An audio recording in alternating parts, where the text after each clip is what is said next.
আপনি আমাকে বুঝাইতে চেষ্টা করেন না, আমি আপনাদেরকে এই জন্য নিয়ে যেতেছি। আমি যদিও সুর দিতে পারবো না, আপনাদের প্রাণ কায়রা নিতে পারবো না, আমার কথা এরকমই, কিন্তু আমি বুঝাইতে চেষ্টা করতেছি। যেই দিল বড়া আমাদের আশা যে আমরা সুখের একটা ছোট্ট জীবনটা, এক সুখ চাই, শান্তি চাই, মরার পরে সুখ আর শান্তি চাই, ওটাই বস্তু জগতের ভিতরে রাখা নাই। কসম খোদার রাখা নাই নাই নাই নাই নাই নাই নাই নাই। যার কাছে বস্তু যত বেশি সে তত বেশি পরেশান। 2, 4, 20টা না, 10টা না, 30টা না, সে তত বেশি পরেশান। রাগ হয় না, পায়ে হাত রাখা বলি, ঢাকা শহরে যতগুলা বৃদ্ধাশ্রম আছে একজনও গরিবের মা বাবা পাবেন না, একজনও না গরিবের মা বাবা। আপনি পাবেন ওদের মা বাবা যাদের টাকা দিয়া ব্যাংক চলে, যাদের টাকা দিয়া ব্যাংক চলে, যাদের ফ্যাক্টরির আয় দ্বারা হাজার হাজার মানুষের সংসার চলে, ঘর চলে, বিরাট বিরাট শিক্ষিত, এডুকেটেড, দুনিয়ার বড় বড় ইউনিভার্সিটির থেকে ডিগ্রি প্রাপ্ত, বিরাট বিরাট পদের মালিক, ওদের মা বাবা পাবেন বৃদ্ধাশ্রমে। আল্লাহর প্রতি উত্তর ছিল জাআলতু লাহুমুল আমালা, প্রত্যেকের দিল আমি আশা দিয়া ভরা দিছি। আমরা কিন্তু আশাই বেঁচে থাকি, ঠিক না? নাহলে সন্তানকে কবরে দিয়া বাপ কোনোদিন বাঁচতে পারে না। কেননা সন্তান যেদিন জন্ম নেয়, প্রথম সন্তান যেদিন জন্ম নেয়, জন্ম নিতে দেরি, মা বাপ কিন্তু আর নিজের জন্য বাঁচে না। মনে হয় আমার কথাটা বুঝতে পারতেছেন না। সন্তান যেদিন প্রথমটা জন্ম নেয়, ওই দিন মা বাবা বৈশা দুইজনেই যুক্তি করতে থাকে যে আমাদের আর নিজের জন্য বাঁচা রইল না, আমরা এখন বাঁচবো তো বাঁচবো সন্তানের ভবিষ্যতের জন্য বাঁচবো। মন যদি আশা দ্বারা ভরা না থাকতো, তাহলে কোনো বাবা সন্তানকে জন্ম দিয়ে আর বাঁচতে পারে না। কেননা সন্তান জন্ম নেওয়ার সাথে সাথেই তার উক্তি ছিল, তার যুক্তি ছিল যে আমি আর নিজের জন্য বাঁচতেছি না। এই জন্য এক সাহাবীর বিরুদ্ধে যখন তার ছেলে অভিযোগ করছিল আল্লাহর রসুলের কাছে, সে 2 হাতে কামাইতো, বাপ জিজ্ঞাসা করা ছাড়া 2 হাতে খরচ করত। তো একদিন ছেলে ভাবলো ডাইরেক্ট বাপকে বললে হয়তো নাও মানতে পারে, বিদায় আমি আল্লাহ রসুলের কাছে চলে যাই। তো আল্লাহ রসুলের কাছে যায় বলছে, ইয়া রসুল আল্লাহ, অভিযোগ লম্বাও না আবার অন্যের বিরুদ্ধেও না, অভিযোগটা ছোট কিন্তু আমার বাপের বিরুদ্ধে। তো আল্লাহ রসুল বলছে বলো। বলছে আমি 2 হাতে কামাই করি, কিন্তু আমার বাপ আমার কাছে জিজ্ঞাসা করে না খরচের ব্যাপারে, 2 হাতে খরচ করে। আল্লাহর রসুল ডাইকা পাঠাইছেন সাহাবীকে, যাও এর আব্বাকে ডাইকা নিয়ে আসো। কিন্তু ডাকার সময়টা ছিল অবেলা। অবেলা বোঝেন? সচরাচর এই বেলা কেউ কেউ কাউকে ডাকে না। তো সাহাবী রসুল যে যখন দরজায় নক করছে, দরজা খুলছেন, জিজ্ঞাসা করছেন কেন আসছো, কে? বলছে আল্লাহর রসুল তোমাকে ডাইকা পাঠাইছেন। তো বলছে এই বেলা কেন? বলে তা বলতে পারবো না। বলে ওইখানে আছে কে? বলে কেউ নাই, তোমার ছেলেকে বসা দেখছি। তো বাপের দিলে গাইতে শুরু করছে, মনে মনে কবিতা পড়তে পড়তে যেতেছে, ঠোঁটো হেলে নাই, জিহ্ব হেলায় নাই, কিন্তু মনে মনে। তো জিবরিল আলাইহিস সালাম আগেই আইসা বলছে আসতেছে, কিন্তু মনে মনে কবিতা পড়তে পড়তে সালাম দিবে, আপনি উত্তর দিবেন, তারপরে কবিতাগুলা শুনবেন। তো আয়েশা দরজায় সালাম দিছে, জবাব দেওয়ার পরে আল্লাহ রসুল জিজ্ঞাসা করছে কবিতাগুলা যে মনে মনে পড়তেছিল পড়ো তো। তো বলছে ইয়া রসুল আল্লাহ, আপনাকে খবর দিল কে? আমি তো দিলে দিলে পড়ছি। তো বলছে নাব্বানি আল আলিমুল খাবির, আল্লাহ আমাকে খবর দিয়া দিছে। তো বৃদ্ধ কবিতা পড়তেছিল, কবিতা, লম্বা কবিতা আরবিতে, আর আল্লাহ রসুল কাঁদতেছিলেন, কেন আব্বাকে তো দেখেন নাই, আব্বার স্নেহ মায়া মমতা কিছুই পান নাই। বিদায় কাঁদতে কাঁদতে যখন দাড়ি ভিজা, বুক ভিজা গেছে, বৃদ্ধের কবিতা পড়া শেষ হয়েছে, তো আল্লাহ রসুল যুবকের কলার ধরছে, কলার ধরা বলছে, কুম উঠ, আন্তা ওয়া মালুকা লি আবিকা, তুই তোর মাল তোর বাপের জন্য, বাপের বিরুদ্ধে অভিযোগ, ওঠ এখান থেকে। কবিতার একটা ছন্দের অর্থ প্রথমে আমি বলে দিছি, এইটাই ছিল যে যখন একা ছিলাম তো প্রতিদিন বসা বসা ছবি আঁকতে থাকতাম যে আমারও একটা ছোট্ট সংসার হবে। বিয়ে হয়ে গেল, আমি আর একা রইলাম না, তো প্রতিদিনই দুইজনে ভাবতেছিলাম যে আমাদের কোল একদিন না একদিন কি করবে, আলোকিত হবে। বুঝেন তো আমার কথা? তুই জন্ম নিলি, তখন দুইজনে বসা ফোন দিয়ে আটলাম, আমাদের আর নিজের জন্য বাঁচলে হবে না, আমরা বাঁচবো তো এই সন্তানের জন্যই বাঁচবো। বাস্তবিক এটাই সত্য। কিন্তু এই অত্র এলাকার ভিতরে বাড়িওয়ালার চেয়ে ভাড়াটিয়া বেশি, ঠিক না? কি রাগ হয়ে গেলেন? বাড়িওয়ালারা মনে হয় রাগ হয়ে যাবে, ঠিক না? বাড়িওয়ালার চেয়ে ভাড়াটিয়া বেশি। হাজারো মা এরকম পাওয়া যাবে সন্তানের চেহারার দিকে চায়া পরের বাড়িতে সারা দিন কাজ করে, হাজারো এমন কথা শুনে চোখে পানি আসে, কিন্তু ওই মুহূর্তে আসে না, আসতে চাইলেও আসতে দেয় না। সুযোগ মনে করে বাথরুমে যায় কাঁদে এবং আঁচল দিয়া ওই কান্নার পানি মোছে, শুধু সন্তানের চেহারার দিকে তাকায়া, তাই না? কি মনে হয় আমার কথাটা ভালো লাগলো না? শত হাজারো মা পাওয়া যাবে এই ঢাকা শহরে, কত মা পাওয়া যাবে আল্লাহই জানে, যারা বিত্তবানদের বাড়িতে কাজ করে, হাজারো কথা শুনে সারাদিন, কিন্তু চোখের পানি ভিতরেই হজম করে, সুযোগ পাইলে কখনো অন্তরালে বা বাথরুমে যায় চোখের পানি আঁচল দিয়া মোছে। এমনও মা পাওয়া যাবে সন্তানের খাতিরে সন্তানের সামনে কাঁদতে পারে না, চোখে পানি আসতে চাইলে পেঁয়াজ নিয়ে বসা যায়, পেঁয়াজ কাটতে শুরু করে, সন্তান বাবে পেঁয়াজের ঝাঁঝে মার চোখে পানি আসতেছে, আসলে ভিতরের ব্যথা মার চোখে পানি উছলায় বাহির করতেছে। সন্তানের দিকে চেয়ে কিন্তু হাজারো মা এটা সয়া নিতেছে। এই সমাজে হাজারো ভ্যানওয়ালা পাবেন, রিক্সাওয়ালা পাবেন, সিএনজিওয়ালা পাবেন, যারা প্রতিদিন শত গালি সহ্য করে, মাঝে মাঝে চর থাপ্পড়ও সহ্য করে, পরের দিন আবার রিক্সায় হাত ওঠে। যদি প্রশ্ন করা হয় কালকে না দেখলাম, এত ভালোভাবে তোমাকে ঠিক করা হইলো, তোমাকে ধোলাই করা হইলো, দূর থেকে দেখতেছিলাম, আজকে আবার রিক্সা হাতে কেন? তো মাথাটা নত করে দিয়া বলবে, বিবি বাল বাচ্চা না থাকলে কোনোদিন রিক্সা হাতে উঠতো না। মনে হয় আমার কথা বোঝেন না আপনারা?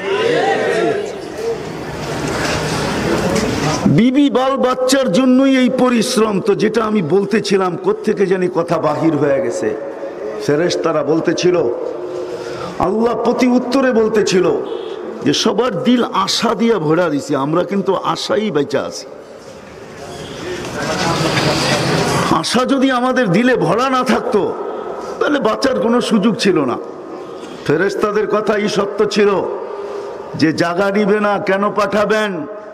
তো আল্লাহর উত্তর ছিল, আসবে আর যাবে, জাগার অভাব হবে না। ফেরেশতাদের আবার প্রশ্ন ছিল, যখন মরাই অবধারিত, মৃত্যুই বরণ করতে হবে, তাইলে দুনিয়ার মজা তো পাবে না।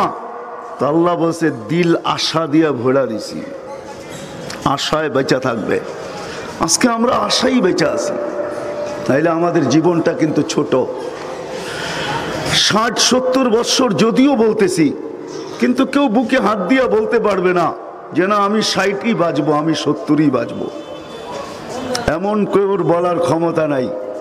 এটা তো ওই জমিন, বাংলাদেশের জমিনটা হলো ওই জমিন যে 1 মিনিটে নাই ভরসা লেখছে, উনি গাইছে, ওনার উপরে সত্যায়িত হয়েছে। মনে হয় বোঝেন না আপনারা, ঠিক না?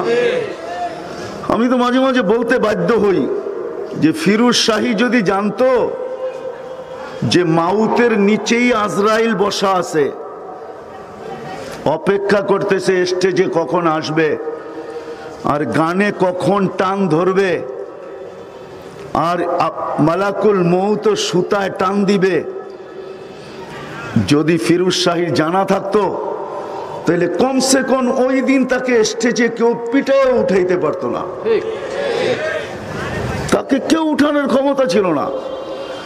সে কিন্তু এই বাইবেই আসতেছিল, সে কিন্তু যে আজকে আমিও নাচবো, গাজীপুর নাচাবো, আমিও মাতাল হব, পুরা গাজীপুরকে মাতাল করব। কিন্তু মাউতের নিচেই বসা ছিল আজরাইল, মালাকুল মউত। 1 মিনিটের নাই ভরসা, টান দিতে দেরি, মালাকুল মউত সুতায় টান দিতে দেরি করে নাই। ছোট্ট একটা বয়স। আমি একটু দূরের থেকে নিয়ে গেলাম আপনাদেরকে, যদিও এই ছোট্ট বয়সটায় আশা কিন্তু কম না, বুক ভরা আশা, ঠিক না? কি বলেন? বুক ভরা আশা, চোখ ভরা স্বপ্ন, স্বপ্নেরও অভাব নাই আর আশারও কোনো সীমানা নাই, সীমানা পরিধি নাই, শেষ নাই। সবার বুক আশায় ভরা, কিন্তু এক শব্দে আশাটাকে বলা যেতে পারে আমরা সবাই চাই এই ছোট্ট জীবনটা, এই ছোট্ট জীবনটা যতটুকুই হোক পুরাটাই যেন সুখ আর শান্তিতে ভরা হোক, ঠিক না? আমার কথা মনে হয় বুঝাইতে পারতেছি না। আমার কথা কিন্তু এরকমই হবে, আমি আপনাদেরকে বুঝাইতে চেষ্টা করব। সবাই চায় সবার জীবনটা সুখ আর শান্তিতে ভরা হোক, এটা হলো সবার দিলে আশা, জীবনটা সুখ আর শান্তি দিয়া ভরা হোক।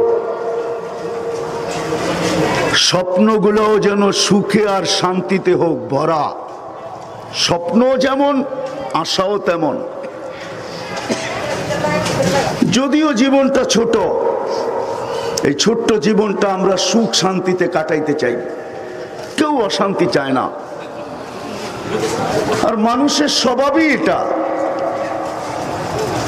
মানুষের স্বভাবই হইল এটা, প্রত্যেক মানুষের স্বভাব এটা।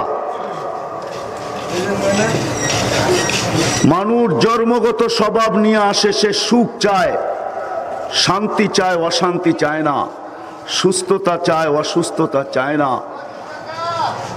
ধন চায়, দারিদ্রতা চায় না, সৌন্দর্য চায়, কালো চায় না। এরকম শত মানুষের স্বভাব। বিদায় এই এলাকার মানুষও, সারা দুনিয়ার মানুষ সুখে থাকতে চায় এই ছোট্ট একটা জীবনে। সাথে সাথে এটাও যেই দিন এই দুনিয়া ছেড়া চলে যাবে, ওইখানেও সে সুখ আর শান্তি চায়, অশান্তি চায় না। দুটা শব্দ বলতে পারেন, সবাই স্বর্গ চায়, নরক কেউ চায় না, সবাই জান্নাত চায়, জাহান্নাম কেউ চায় না। এটাই মানুষের সবার ভাবনা। দুনিয়া তো সুখে থাকতে চায়, আখেরাত সুখে থাকতে চায়। দুনিয়া তো শান্তিতে থাকতে চায়, আখেরাত শান্তিতে থাকতে চায়। কিন্তু আফসোস, এটাই সবচেয়ে বড় আফসোস, যেই মানুষটা চায় সবকিছু কিন্তু সে জানে না কিছুই, কোথায় সুখ আর কোথায় শান্তি এই জিনিসটা আমরা জানি না। এই ছোট্ট জীবনটা সুখের হবে কিভাবে, আমি আপনাদেরকে এটাই বুঝাবো। এই ছোট্ট জীবনটা সুখের হবে কিভাবে। আজকে কিন্তু আমাদের ধারণা আমাদেরকে ধোঁকা দিতেছে। ধারণা বোঝেন? সবারই আমাদের ব্যক্তিগত এক একটা ধারণা আছে। ধারণা আমরা ধারণা করি এটা হবে, এটা হবে, এটা হবে, এটা হবে, এটা হবে, এটা হবে। কসম খোদার আমাদের ধারণা আমাদেরকে ধোঁকা দিতেছে। ধোঁকা। 60-70 বৎসরের জীবন থাকার সুযোগ কারো ছিল না, কারো নাই। এখানে কেউ থাকবে না, কেউ থাকে নাই, এটাই সত্য। ছোট্ট একটা বয়স, থাকার সুযোগ এখানে কারো ছিল না, কারো নাই, কেউ থাকবে না, সবাইকে চলে যেতে হবে। কবির কথাই সত্য, মৌত কাউকে ছাড়ে নাই। ওইখান থেকে বাহির হয়ে গেছিলাম। আজল নে না ছোড়া কেসরা না দারা, কাউকে মৌত ছাড়ে নাই। শুধু ঐতিহ্য রেখা দিছে। ঐতিহ্য সোনার গা আছে কিন্তু ঈশা খা নাই, তাই না? বিক্রমপুর আছে, রাজা বীর বিক্রম নাই। আহসান মঞ্জিল আছে, নবাব আহসানুল্লাহ নাই। লালবাগ কিলা আছে কিন্তু মালিক নাই। হ্যাঁ হ্যাঁ হ্যাঁ, শাহজাহানের লাল কিলা আছে কিন্তু শাহজাহান নাই। আকবরের দিনে এলাহির চর্চা আওয়াজ আছে, নাম আছে কিন্তু আকবর নাই। আছে? হ্যাঁ, আমরাও থাকবো না, চলে যাব। সবাই চলে যাবে, থাকার সুযোগ এখানে কারো নাই। কবির কথাই সত্য, ঐতিহ্য থাকবে। যদিও নিশা আছে, নিশা। কবির কথাই সত্য ছিল, তুঝে বচপন নে বরসুম খিলায়া। একটা সময় ছিল লুঙ্গি মাথায় বাঁধলেও কেউ কিছু বলতো না, ঠিক না? হ্যাঁ, আবার আরেকটা সময় আসছে, জওয়ানি নে মজনু বানায়া। যৌবন আসার পরে মাতাল হয়ে গেছে, মাতাল, ঠিক না? কি মনে হয় বোঝেন না আমার কথা, ঠিক না? আপনারাও বোঝেন না, যুবকরাও বোঝে না মনে হয়, ঠিক না? আগে তো ঘাস খাওয়া গোড়া ছিল, ঠিক না? ওটার উপরে উঠলে মাতাল হইতো, ঠিক না? এখন তো পেট্রোল খাওয়া গোড়া, ঠিক না? পেট্রোল খাওয়া গোড়া বোঝেন কি? এটার উপরে উঠলে আর হুঁশ থাকে না, ঠিক না? এই পর্যন্ত এই যাত্রাবাড়ির রোড কত যুবক কেনা ছিনায় নিল, ঠিক না? কি এই দিক দিয়া যাত্রাবাড়ির ফ্লাইওভারের ফিতাও কাটা হয়েছে, সাথে সাথে ওই দিন আবার আজরাইলও ফিতা কাটছে, ঠিক না? কি সেলফি তুলতে যায় জান শেষ, ঠিক না? ভাবছে বন্ধুদেরকে তাক লাগাবে যে প্রধানমন্ত্রী ফিতা কাটছে, দেখ আমিও সেলফি দিয়া ফিতা কেটে দিলাম। কিন্তু ওই সেলফির খবর যায় না, মৌতের খবর গেছে, ঠিক না? এটাই সত্য। আল্লাহ এটাই বুঝাইতে চাইতেছে, শাবাব লা ইয়াক্তারুকা শাবাবুকা। আমি কিন্তু হাদিসে কুদসি বলতেছি, আল্লাহ যুবককে বুঝাইতে চাইতেছে, শাবাব লা ইয়াক্তারুকা শাবাবুকা। যুবক যৌবন যেন তোকে ধোঁকা না দেয়, মাতাল না করে। কামশিম মিন শাব সাবাকা ইলাল মউত। কত যুবককেই তো আমরা বুক ভরা আশা, চোখ ভরা স্বপ্ন সহ কবরে ঢুকায় দিছি। সকালবেলা বাহির হয়েছে সাইজা গুজা, তেলের চালিত ঘোড়ার উপরে বসা, ভাবতেছে সবাইকে ওভারটেক করবে। ওভারটেক করতে করতে করতে 5 মিনিট পরে দুনিয়া ওভারটেক, সিধা আখেরাত, ঠিক না? কি খবর চলে আসছে বাড়িতে, ঠিক না? কি গেছিল ঘোড়ার পিঠে, এখন আসতেছে খাটুল্লার পিঠে, ঠিক না? খাটুল্লা চিনেন? খাটের পিঠে আসতেছে। এটাই সত্য। জওয়ানি নে মজনু বানায়া, বুড়া পে আকে ফির ক্যা ক্যা সতায়া। বুড়া যখন হয়ে যাবে খুনখুনে, তো কত ধরনের যাতনাই না শরীরে বাড়বে, ঠিক না? না বাড়বে না? আগে রুকু করতো, সেজদা করতো, এখন চেয়ারে বসা পড়ে, ঠিক না?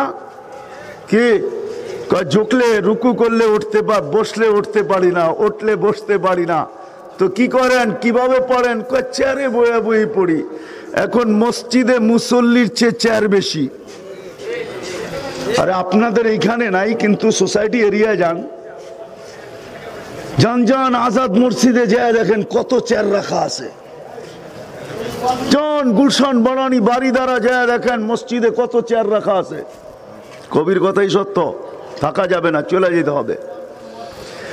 কেউ থাকে না, আমরাও থাকবো না। বিদায় জীবনটা ছোট্ট, কিন্তু বুকটা আশায় ভরা, চোখগুলা স্বপ্নে ভরা। সবাই চাই এই ছোট্ট জীবনটা সুখে থাকতে, মরার পরেও চির সুখের জায়গা যাইতে সবাই চাই।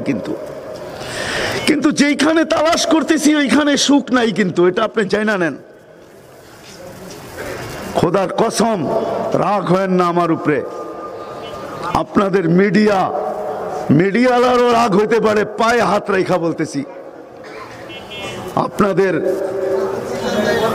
বুকস আর শিক্ষা আমাকে এই কথা কোনোদিন বুঝাইতে পারবে না যে না, সুখ দুনিয়ার বস্তু দ্বারা আসবে। কারণ আপনাদের উন্নত দুনিয়া আমি কম চষা বেড়াই নাই, বা কম চষতেছি না। আমি যদি ওগুলা না দেখতাম বারবার, তাইলে হয়তো আমি আপনাদের কথা মেনে নিতাম। কিন্তু আপনি আমাকে বুঝাইতে পারবেন না। আমার এখানে হাজারো কান্না সেভ করা আছে, হাজারো কান্নার দৃশ্য আমার এখানে ভরা আছে। আমি প্রতি সফরে হাজারো কান্না আমার চোখে দেখি, চোখে। ওই আপনাদের উন্নত বিশ্ব, যাদের কাছে বস্তু আর বস্তু, বস্তু আর বস্তু, লো কোয়ালিটির বস্তু না, দুনিয়ার হাই কোয়ালিটির বস্তু, যাদের জীবনের রেঞ্জ বড় উপরে। আপনি আমেরিকা বলবেন, কানাডা বলবেন, ইউরোপ বলবেন, অস্ট্রেলিয়া বলবেন, আর জার্মানি বলবেন, আর জাপান বলবেন, আপনাদের পায়ে হাত রেখা বলি কসম খোদার, চষতে চষতে আমার জুতা শেষ। দেখতে দেখতে আমার আর দেখতে পারতেছি না, বিরক্তি ভাব চলে আসছে। মাঝে মাঝে নিজেই হারায়া যাই যে হায়, আমার দেশের মানুষকে আমি বুঝাইতে পারলাম না, আমার দেশের, আমার জাতিকে আমি বুঝাইতে পারলাম না। কসম খোদার, আমি আল্লাহর কাছে স্টেজে বয়া চাই না, আমি সব সময় চাই আল্লাহ তুমি আমাকে এরকম বচন ভঙ্গি দাও, এরকম জাদু মাখা কথা দাও, এরকম কিছু জাদু দাও যে আমি আমার জাতিকে বুঝাইতে পারি, আমার জাতি যেন সঠিক জিনিসকে বোঝে। যে সুখের আশা আমাদের দিলে ভরা, যে সুখের স্বপ্ন আমাদের চোখের সবার সামনে ছলছলে ঝলঝলে, ওটা বস্তু দ্বারা অর্জন করা সম্ভব না। যদি সম্ভব হইতো তাহলে উন্নত বিশ্বের সুসাইডের মাত্রা এত বেশি হইতো না। দুনিয়ায় গরিব দেশে সুসাইড নাই, উন্নত দেশে সবচেয়ে বেশি আত্মহত্যার মাত্রা সবচেয়ে বেশি ধনী দেশে। মানেন আমার কথা? হ্যাঁ, মুসলমান দেশে আত্মহত্যার মাত্রা অনেক কম। আল্লাহ মুসলমানদেরকে এটার থেকে হেফাজত করুক। যদিও এটা মহাপাপ, কিন্তু উন্নত দেশে আত্মহত্যার মাত্রা অনেক অনেক গুণে বেশি। আপনি শুনছেন, চোখে দেখেন নাই। আমি দুইবার দেখছি জাপানে যেই পাহাড়ের উপরে আত্মহত্যার জন্য নির্ধারিত। আমি ওই দেশ দেখছি যেই দেশের ভিতরে কোনো ব্যক্তি যদি আত্মহত্যা করতে চায় তাহলে সরকারিভাবে অনুমতি দেওয়া হয়। সেটা হলো সুইডেন। সুইডেনে কোনো ব্যক্তি যদি আত্মহত্যা করতে চায়, সরকারের কাছে দরখাস্ত করে, তো সরকার মঞ্জুরি দিবে, তুমি আত্মহত্যা করতে পারো, তোমার জন্য অনুমতি আছে, যাও। আপনি আমাকে বুঝাইতে চেষ্টা করেন না, আমি আপনাদেরকে এই জন্য নিয়ে যেতেছি। আমি যদিও সুর দিতে পারবো না, আপনাদের প্রাণ কায়রা নিতে পারবো না, আমার কথা এরকমই, কিন্তু আমি বুঝাইতে চেষ্টা করতেছি। যেই দিল বড়া আমাদের আশা যে আমরা সুখের একটা ছোট্ট জীবনটা, এক সুখ চাই, শান্তি চাই, মরার পরে সুখ আর শান্তি চাই, ওটাই বস্তু জগতের ভিতরে রাখা নাই। কসম খোদার রাখা নাই, নাই নাই নাই নাই নাই নাই নাই। যার কাছে বস্তু যত বেশি, সে তত বেশি পরেশান। 2, 4, 20টা না, 10টা না, 30টা না, সে তত বেশি পরেশান। রাগ হয় না, পায়ে হাত রাখা বলি, ঢাকা শহরে যতগুলা বৃদ্ধাশ্রম আছে একজনও গরিবের মা বাবা পাবেন না, একজনও না গরিবের মা বাবা। আপনি পাবেন ওদের মা বাবা যাদের টাকা দিয়া ব্যাংক চলে, যাদের টাকা দিয়া ব্যাংক চলে, যাদের ফ্যাক্টরির আয় দ্বারা হাজার হাজার মানুষের সংসার চলে, ঘর চলে, বিরাট বিরাট শিক্ষিত, এডুকেটেড, দুনিয়ার বড় বড় ইউনিভার্সিটির থেকে ডিগ্রি প্রাপ্ত, বিরাট বিরাট পদের মালিক, ওদের মা বাবা পাবেন বৃদ্ধাশ্রমে। কসম খোদার কোন রিকশাওয়ালার মা বাবা পাবেন না। যদি বস্তুই মানুষকে সুখ দিত তাহলে ওই মা বাবাকে সুখ দিল না কেন?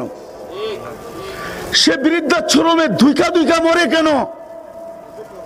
সে সন্তানের কাছে নিজের গায়ের রক্ত দিয়ে চিঠি লেখে কেন? সে চোখের পানি ঝরাইতে ঝরাইতে সে মৃত্যুর কোলে পতিত হয় কেন? কিন্তু একটা রিকশাওয়ালাকে বলেন তোর মাকে দিয়ায়, তোর বাবাকে দিয়ায়, এইখানে কাউকে জিজ্ঞাসা করেন রিকশাওয়ালা থাকলে, ও 20টা গালি দিবে। ও বলবে রিকশা কেন, দরকার হলে রক্ত বেচবো, গা দরকার হলে কিডনি বেচবো, তারপরও মাকে পালবো। বস্তু দিয়ে সুখ আনা যায় না। আমি শেষ সীমানায় চলে আসছি, বস্তু দিয়ে সুখ আসবে না। এটা আল্লাহর তৈরি। আল্লাহর কার তৈরি?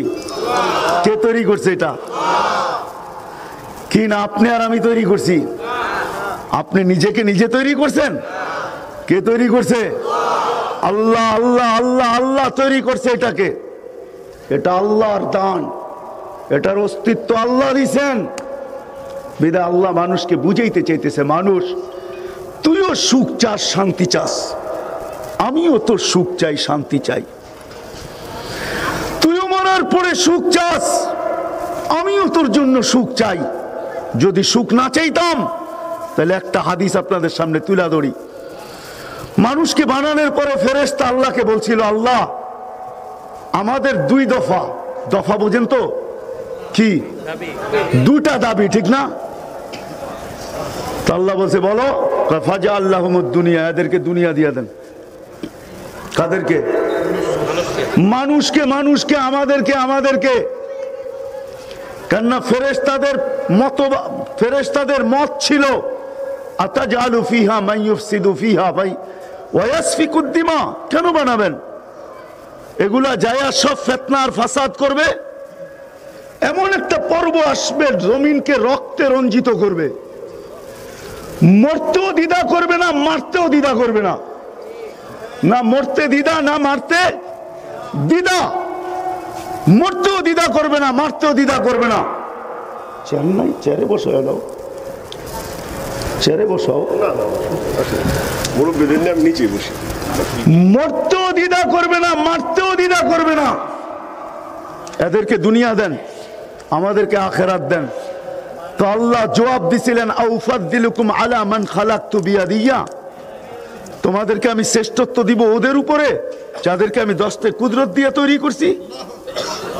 অকাদ ফেলাতুকুম বিআমরি, তোমাদেরকে তো আমি হুকুম দিয়ে তৈরি করছি। হুকুমের জিনিসকে, হাতের জিনিসের উপরে শ্রেষ্ঠত্ব দেওয়া যায় না। তো বলছে আল্লাহ আপনার ফয়সালা, জাআলতু লাহুমুদ দুনিয়া ওয়াল আখিরা, মানুষকে দুনিয়াও দিলাম, আখিরাতও দিলাম। ফেরেশতারা বলে আল্লাহ 2 কুলই তো হারাইলাম, আমরা কোথায় যাব? তা আল্লাহ বলে আনতুম তাবউন লাহুম তাস্তাকদিমুনাহুম। আজকে আমাদের বাহাদুরির সব উৎস হইল ফেরেশতা। এই শরীরটা এমনি চলে না, খুলতে গেলে অনেক সময় লেগে যাবে। আমি আর বাড়াইতে চাইতেছি না। এটা শুধু শুধু চলতেছে না। বিজ্ঞান আজ পর্যন্ত চোখে দেখার মতো কোনো উপাদান পায় নাই, যদিও এক চোখে 13 কোটি ক্যামেরা, 13 কোটি, 2 চোখে 26 কোটি ক্যামেরা। কয়টা? এইটাই কয়টা ক্যামেরা?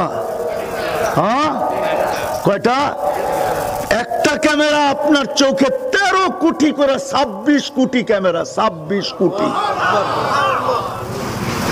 এতটুকু একটা জায়গায়, এটা এইখানে দেখার কোনো উপাদান নাই। আর্টিফিশিয়াল চোখ কবে তৈরি হয়ে যেত? কানের ভিতরে শোনার কোনো উপাদান নাই, গলার ভিতরে বলার কোনো উপাদান নাই, সব কুদরতের খেল চলতেছে, কুদরত খেলতেছে, আল্লাহর কুদরতের খেল। আজকে তো আপনি আর আমি ভাবি আমি বুঝি এমনিই বাহাদুর।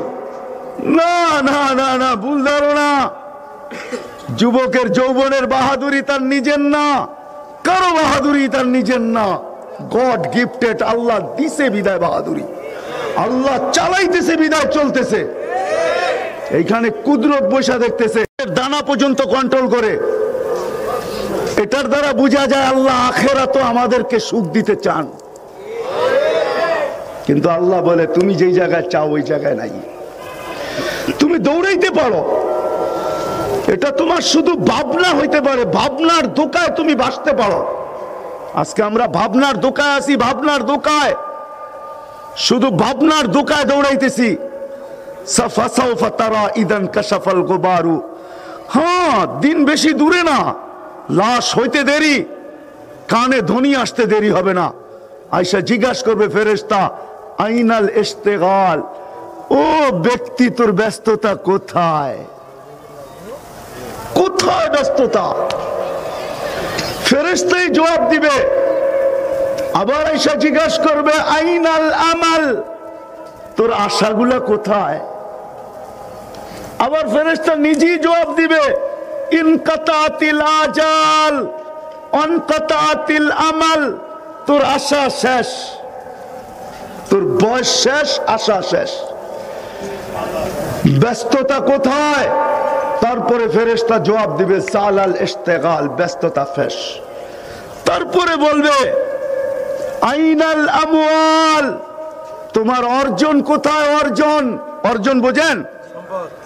না না না না না না, শুধু সম্পদ না, হাজারো অর্জন আছে মানুষের জীবনে। কেউ খেলতে খেলতে খেলতে খেলতে কি অলরাউন্ডার, ঠিক না? কি হ্যাঁ কি? কেউ বানাইতে বানাইতে বানাইতে বানাইতে বানাইতে বানাইতে বানাইতে বানাইতে কি বিল গেটস, দুনিয়ার সবচেয়ে বড় ধনী, ঠিক না? কেউ শিক্ষিত হইতে হইতে হইতে হইতে বিদ্যাসাগর, ঠিক না? কেউ সম্পত্তি বানাইতে বানাইতে বানাইতে বানাইতে সারা দুনিয়ার সবচেয়ে বড় জমিদার, ঠিক না? কেউ মেকআপ করতে করতে করতে, রূপচর্চা করতে করতে করতে বিশ্ব সুন্দরী, ঠিক না? এরকম হাজারো অর্জন। লাশ হওয়ার সাথে সাথে ফেরেশতা জিজ্ঞাসা করবে, আইনাল, না না, জিজ্ঞাসা করবে, জিজ্ঞাসা করবে, জালাল ইশতিগাল, আইনাল আমওয়াল, অর্জন কোথায়? তোমার অর্জনগুলো কোথায়? কোথায় পিএইচডি, কোথায় সিএইচডি, কোথায় এফসিপিএস, কোথায় প্রফেসর? তোমার বিশাল বিশাল ডিগ্রি কোথায়? তোমার পদের চারটা কোথায়? আইনাল আমওয়াল। তারপরে বলবে জাহাবাতিল আমওয়াল, সব তোমার হাত ছাড়া, সব অর্জন হাত ছাড়া। বাকিয়াতিল আমাল, আমল তোমার সাথে আছে। বিদায় আমি শেষ জায়গায় চলে আসছি বেরে দোস্ত। আসলে বস্তুর ভিতরে রাখা নাই। যদি সুখ শান্তি যেটা আশা ওটা বস্তুর ভিতরে থাকতো, তাইলে মনে হয় ঐশীর মা বাবার চেয়ে সুখী এই ঢাকা শহরে কেউ হতো না। চিনেন ঐশীকে? চিনেন?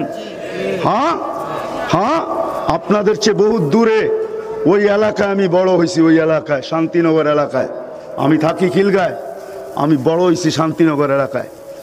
আমি চিনি ঐশীর বাড়ি, ওই ফ্ল্যাট চিনি আমি বড়ই তো হয়েছি ওইখানে। এখনো পুরান ঐতিহ্য অনেক আমার চোখের সামনে ভাসে। প্রতি মাসে 1 লক্ষ টাকার বান্ডেল, বিলাসবহুল গাড়ি আর বিলাসবহুল বাড়ি। তাইলে ওর মা বাবার চেয়ে সুখী কেউ হইতো না। দুনিয়ার বস্তু মানুষকে সুখ দিতে পারে না। যদি সুখী হইতো তাইলে আমেরিকার বৃদ্ধরা কোনোদিন চোখের পানি ছড়াইতো না। আপনি মিডিয়ায় দেখেন না, আমি প্রতি বছর টানা 16, 17, 18, 19, এই 19ও আমি জুলাই শেষে আসছি, অক্টোবরে আসছি। আমি কোরবানি ঈদের 4 দিন আগে আসছি আমেরিকা থেকে। গত অক্টোবরের শেষ দিকে একবার, এই অক্টোবরের 29 অক্টোবর আমি আসছি অস্ট্রেলিয়ার থেকে। আমাকে দুনিয়ার বুঝাইতে হবে না, হাজারো কান্না আমার এখানে আসে সেভ করা, তাহলে ওদের চোখে পানি আসতো না। মুসলমান সন্তানকে যখন দেখে যে মা বাবাকে কোলে করে গাড়িতে উঠাইতেছে, তাইলে ওইখানের বৃদ্ধ মহিলা পুরুষ চোখে পানি আনতো না, সজোরে কাঁদতো না। ওকে জিজ্ঞাসা করা হলে কাঁদো কেন? বলে দেখো তোমাদের শিক্ষা কি। ছোট্ট ছেলের মাকে ছোট্ট ছেলের মতো করে কোলে নিয়ে উঠায় গাড়িতে বসাইতেছে। আফসোস, আমার সন্তান কোথায় আছে আমিও জানি না। শুধু বৎসরে 2 দিন সন্তানের চেহারা দেখা মিলে, একদিন মাদার ডে, একদিন ফাদার ডে। একদিন মার জন্য একটা কেক, একটা দিন বাপের জন্য একটা কেক। আমরাও আমাদের সমাজকে এটাই দিতে চাইতেছি, ঠিক না? ঠিক না? যার কারণে আমাদের সন্তানও এরকম। আশা করছি আমি শেষ জায়গায়, ওই সন্তান, ওই সমাজ লানতি সমাজ। আপনি সোনা দিয়ে রাস্তা বানাইতে পারেন, সবার ঘরে সোনার প্লেট হইতে পারে, সবার বাড়িগুলা সোনার হইতে পারে। উন্নতি একতলা কেন, জাপানের মতো 4 তলা রাস্তাও হইতে পারে, উন্নতির উচ্চ শিখরে হইতে পারেন। কিন্তু সমাজ হবে লানতি। যেই সমাজে মা বাবার ইজ্জত নাই, ওই সমাজ লানতি সমাজ। আল্লাহর রসুল বলছে, আল্লাহর রসুল, যেই সমাজে মা বাবার ইজ্জত নাই, ওই সমাজ লানতি সমাজ, লানতি সমাজ, লানতি সমাজ, লানতি সমাজ। যদিও বাংলাদেশ নড়ে চড়ে কিন্তু পড়ে না, সেটা অন্য কারণে। বিদায় আসেন, কথা কিন্তু শেষ। যদি চাই এই দুনিয়ায় সুখে বাস করতে, যদি চাই ওই পুরীতে যেখানে আল্লাহ আমার জন্য সুখের ব্যবস্থা করছেন, যদি চাই, তাহলে বস্তুর পিছে দৌড়ায় পাওয়া যাবে না। শুধু আর শুধু পাওয়া যাবে মুহাম্মদুর রাসূলুল্লাহ সাল্লাল্লাহু আলাইহি ওয়াসাল্লামের জিন্দেগির ভিতরে জিন্দেগি। আমি একটা উদাহরণ দিয়ে শেষ করব। একটা, এই এলাকায় যতগুলা বাড়ি আছে, চাই ভাড়াটিয়ার বসবাস হোক, চাই বাড়িওয়ালার বসবাস হোক, ওই ঘরের তুলনা করেন। যেই ঘরে স্বামী স্ত্রীর জীবন চলতেছে এক কাপড়ে, ওই ঘরের তুলনায় আপনাদের ঘরে কত গুণ বেশি আসবাবপত্র আছে বলেন? কত গুণ বলেন? হয়তো বাড়িওয়ালারা বাড়ির ভিতরে বসে আমার কথা শুনতেছে, খুব কম বাড়িওয়ালাই হবে এখানে আসছে। বলেন কত গুণ বেশি? কিন্তু আমি দেখাই, ওই এক কাপড়ে যেই সুখ ছিল, আপনার আমার ঘরে সুখ কতটুকু? এক কাপড়ে যা ছিল। নামাজের সালাম ফিরাইতো, উঠা দৌড় দিত। আল্লাহ রসুল একদিন দাঁড় করাইছেন, সালাম ফিরাইতে দেরি, তুমি দৌড়াইতে দেরি করো না কেন? কেন দৌড়াও? তো মাথা নিচা করে দাঁড়ায় আছে, কখন যে চোখ দিয়া পানি পড়া গেছে সে নিজেও জানে না, দাড়ি ভিজা বুকে পড়তেছে। আল্লাহ রসুল যখন চোখের দিকে তাকাইছেন তো দেখতেছেন কাঁদতেছেন, তো জিজ্ঞাসা করতেছে কাঁদতেছো কেন? জবাব দাও না কেন? তো সাহাবী রসুল মনে মনে ভাবতেছে, জবাব যা দিব, ইয়া রসুল আল্লাহ, এখন তো আমার চোখে পানি। জবাব শোনার পরে দয়ার নবী আপনার চোখেও পানি আসবে। তো জবাব দিতেছে, ইয়া রসুল আল্লাহ, এক কাপড় ঘরে আমি নামাজ পড়তে আসি, আমার স্ত্রী নিজেকে গুটায়া ঘরের ভিতরে বসায়া রাখে, আপনি সালাম ফিরান, আমি দৌড়ে চলে যাই, দাঁড়ানোর সুযোগ হয় না আমার কাছে, আমি দৌড়ে চলে যাই, খুলা দেই, নিজেকে উলঙ্গ ঘরের এক কোনায় গুটায়া রাখি, আমার স্ত্রী এটাকে পড়ে নামাজ পড়ে। জবাব শুনতে দেরি, আল্লাহর চোখের রসুলের চোখে পানি আসতে দেরি হয় নাই। আল্লাহর রসুলেরও মাথা নিচা হয়ে গেছে যে তোর এই ভেদ আমি বাহির করলাম কেন? ওই ঘরের সুখ দেখেন, ওই ঘরের সুখ। স্ত্রী স্বামীর গলা ধরে বলতেছে আমি জান্নাতি, হাসতেছে আর বলতেছে, হাসতেছে আর বলতেছে আমি জান্নাতি। বলছে কি কইরা? বলছে সবরের জীবন চলতেছে, আমি তোমার কাছে কোনোদিন চাহিদাও রাখি নাই, আর তুমি যে আরেকটা কাপড় আনতেছো না, এটার জন্য কোনোদিন ঝগড়া বা অভিযোগও করি নাই। সত্য? তো স্বামী বলতেছে সত্য। বলছে সবরের জীবন কাটাইতেছি, এটার বদলা জান্নাত পাবো। আবার স্বামীকে ধাক্কা দিয়া বলতেছে তুমিও জান্নাতি। বলছে কি করো? কেন আমার মতো স্ত্রী পেয়ে বুঝি শুকরিয়া আদায় করো না? তো বলছে শুধু করি না এটা না, শ্বাসে শ্বাসে করি। বলছে তাইলে তুমিও জান্নাতি। আমাদের সুখ জান্নাতে হবে, দুনিয়ায় হয় না, কোনো চাহিদাও নাই, অভিযোগও নাই। বলেন ওই ঘরের তুলনায় আপনাদের ঘরে কতটুকু সুখ আছে? বলেন বলেন কতটুকু আছে? কতটুকু আমাদের ঘরে আছে সুখ?